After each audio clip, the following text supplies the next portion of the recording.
Une loi est débattue ce jeudi au Sénat pour taxer davantage les grandes fortunes en France. On t'explique. Ce jeudi 12 juin, les sénateurs doivent se prononcer sur la taxe Zuckman, qui vise à fixer un impôt plancher à hauteur de 2% sur le patrimoine des plus grandes fortunes. Un dispositif qui doit permettre de rééquilibrer le système d'imposition actuel. On prend en compte tous les prélèvements obligatoires. Alors d'abord, les classes populaires, ils payent 50% de leurs revenus en impôts. Les classes moyennes, même chose, à peu près 50%. Les classes moyennes supérieures, 50%. Mais les ultra riches, ils payent à peu près 27% seulement de leurs revenus en impôts. 2 fois moins que toutes les autres catégories sociales. Mais alors, qui serait concerné par cette mesure? Eh bien, elle vise le haut du panier, les 0,01% les plus riches, avec un patrimoine excédant les 100 millions d'euros. Seulement 1800 foyers fiscaux en France seraient concernés, une mesure qui rapporterait à l'État environ 20 milliards d'euros, selon les estimations de l'économiste. Alors même que le gouvernement cherche à faire 40 milliards d'économies supplémentaires dans le budget de 2026 pour réduire le déficit public. Le gouvernement s'est déclaré contre, le président de la République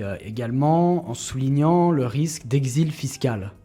Le risque d'exil fiscal, c'est vrai, il faut le prendre au sérieux, mais la meilleure façon de le prendre au sérieux, c'est de regarder les études universitaires solides sur la question. Or, elles aboutissent toutes à la même conclusion, c'est que l'exil fiscal, il existe, c'est pas zéro, mais il est très faible, très rare. Surtout quand on parle de taux comme ça, très faible, de 2%, si on parlait de 90%.